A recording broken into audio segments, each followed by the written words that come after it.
Hi friends, எல்லாருக்கும் வணக்கம். நவமணி நச்சுவைக்கு உங்களை அன்போடு வரவேற்கிறேன். இந்த வீடியோவில் நம்ம பார்க்க போகிற ரெசிபி என்ன அப்படின்னு பார்த்தீங்கன்னா தட்டை. இது நிப்பட்டு அப்படின்னு சொல்லலாம். இது எப்படி சுலபமாக சீக்கிரமாக செய்யலாம் அப்படிங்கிறத நான் உங்களுக்கு வீடியோவில் சொல்லியிருக்கேன். சூப்பரான டேஸ்ட்டாக இருக்கும். கண்டிப்பாக நீங்களும் ட்ரை பண்ணி பாருங்கள். ஃபஸ்ட்டு நம்ம காரத்துக்காக இதுக்கு பச்சை மிளகாயும் இஞ்சியும் போட்டு அரைச்சிக்கலாம். ஒரு கப்புக்கு நான் இந்த மாதிரி ஒரு சின்ன துண்டளவு இஞ்சி, காரத்துக்கு தேவையான பச்சை மிளகா, இது ரெண்டத்தையும் தண்ணி ஊற்றாமல் நல்லா கொரகொரப்பாக அரைச்சி எடுத்துக்கலாம். இந்த நிப்பட் செய்கிறதுக்கு ஒரு கப் அளவு அரிசி மாவு எடுத்துக்கிறேன். கடையில் வாங்கின அரிசி மாவு தான். இதுக்காக நான் ஸ்பெஷலாக எதுவும் காய வச்சு அரைக்கலாம் இல்லை. இந்த கடை மாவுலேயே நம்ம எப்படி நல்ல டேஸ்டான மொறுமொறுப்பான தட்டை செய்யலாம் அப்படிங்கிறது தான் நான் இன்னைக்கு உங்களுக்கு செஞ்சு காட்ட போகிறேன். மாவு இப்போ சலித்து எடுத்தாச்சு. இதில் நான் இப்போது இஞ்சியும் பச்சை மிளகாயும் அரைச்ச பேஸ்ட்டை போட்டுக்க போகிறேன். காரத்துக்கு நீங்கள் பச்சை மிளகா வேண்டாம், வயிறு எறிகிற மாதிரி இருக்கும் அப்படின்னு நினச்சிங்கன்னா காரத்துக்காக நீங்கள் மிளகாத்தூள் கூட சேர்த்துக்கலாம். இதில் நான் பாசிப்பருப்பு ஒரு 2 டேபிள் ஸ்பூன் ஊற வச்சுருக்கேன். ஒரு கப்புக்கு 2 டேபிள் ஸ்பூன் போட்டிங்கன்னா கரெக்டாக இருக்கும். இந்த 2 டேபிள் ஸ்பூன் பாசிப்பருப்பை இதில் நான் ஆட் பண்ணிக்க போகிறேன். இதுக்கு நீங்கள் பச்சை கடலைப்பருப்பு கூட சேர்த்துக்கலாம். உங்களுக்கு என்ன வேணுமோ விருப்பம் அதை சேர்த்துக்கோங்க. இப்போ இந்த தட்டைக்கு தேவையான அளவு உப்பு போட்டு நல்லா பிசைஞ்சுக்கோங்க. இது கூட நம்ம இப்போ 2 டேபிள் ஸ்பூன் அளவு நெய் சேர்த்துக்கிறேன். நெய்யுக்கு பதிலாக நீங்கள் எண்ணெய், வெண்ணெய் இந்த மாதிரி எது வேணாலும் சேர்த்துக்கோங்க. இதுலேயே நல்லா பொடியாக நறுக்குனா கருவேப்பிலை சேர்த்துக்கோங்க. முழுசாக போட்டிங்க அப்படின்னா நம்ம தட்டை தட்டும்போது தனியாக பிரிஞ்சு கீழே விழுந்துடும். அதுக்காக தான். இதில் இப்போ நான் சுடு தண்ணி காய வச்சுருக்கேன். கை பொறுக்கிற அளவுக்கு அந்த தண்ணி ஊற்றி கொஞ்சம் கொஞ்சமாக மாவு பிசைஞ்சு எடுத்துக்கலாம்.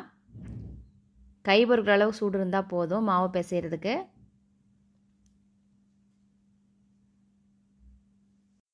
கொஞ்சம் சுடு தண்ணி ஊற்றி பிசைகிறதுனால மாவு நல்லா சாஃப்டாயிரும். தண்ணி கொஞ்சம் கொஞ்சமாக ஊற்றி பிசைஞ்சுக்கோங்க. ஒரே தடவை ஊற்றிட வேண்டாம்.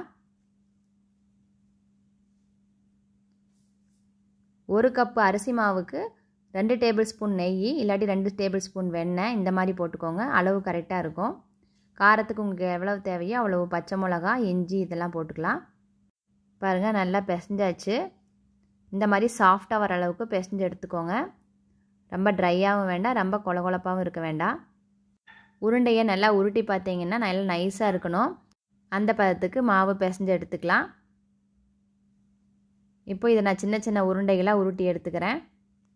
இந்த மாவு உருண்டை பண்ணும்போது மேலே ஆடை சேராமல் காயாமல் பார்த்துக்கணும். அதுக்காக ஒரு ஈரத்துணி போட்டு கூட நீங்கள் மூடி வச்சுருங்க. நீங்கள் ஒருத்தரே செய்கிற மாதிரி இருந்தால் கொஞ்சம் கொஞ்சமாக உருண்டை உருட்டி வச்சுக்கிட்டு அதுக்கப்புறமா நீங்கள் தட்டி எடுத்துக்கலாம். ஒரே தடவை எல்லா உருண்டைகளையும் உருட்டி வைக்க வேண்டாம். நான் கொஞ்சம் மாவு இருக்கிறதுனால எல்லாத்தையும் உருட்டி வச்சுக்க போகிறேன். இந்த உருண்டைகள் எல்லாத்தையுமே தட்டி எடுத்துக்க போகிறேன். இப்போது பாருங்கள், இந்த மாதிரி ஒரு பிளாஸ்டிக் சீட்டில் ஆயில் தடவிட்டு இந்த மாதிரி ஒரு ஃப்ளாட்டான ஒரு கப் எடுத்துகிட்டு அதில் வச்சு நம்ம ப்ரெஸ் பண்ணிக்கலாம். உங்கள்கிட்ட பூரி ப்ரெஷர் இருந்தாலும் அதை வச்சு ப்ரெஸ் பண்ணிக்கோங்க. நல்லா மெலிசாக எவ்வளோ அழகாக ரவுண்டாக வந்துருச்சு பாருங்கள். இதே மாதிரியே எல்லா தட்டைகளையும் நம்ம தட்டி எடுத்துக்கலாம். நல்லா மெல்லிசாக தட்டிக்கோங்க. அப்போ தான் சீக்கிரம் வேகும், தட்டையும் நல்லா மொறுமொறுப்பாக வரும். அதுக்காகத்தான். இப்போ எண்ணெய் நல்லா காஞ்சிடுச்சு. நம்ம போட்டு பொரிச்சு எடுத்துடலாம்.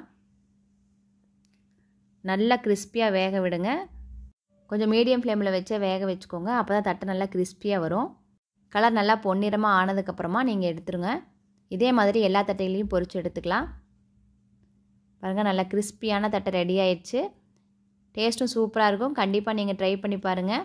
ட்ரை பண்ணி பார்த்துட்டு எப்படி இருந்துச்சு அப்படிங்கிறத கீழே எனக்கு கமெண்ட் பண்ணுங்கள். உங்களுக்கு பிடிச்சவங்களுக்கு ஷேர் பண்ணுங்கள். நம்ம சேனல் என்ன நீங்கள் சப்ஸ்கிரைப் பண்ணலைன்னா மறக்காமல் சப்ஸ்கிரைப் பண்ணிவிடுங்க. உங்களை அடுத்த வீடியோவில் சந்திக்கிறேன். இங்கே எதுவும் சுவைக்கும். தேங்க்யூ.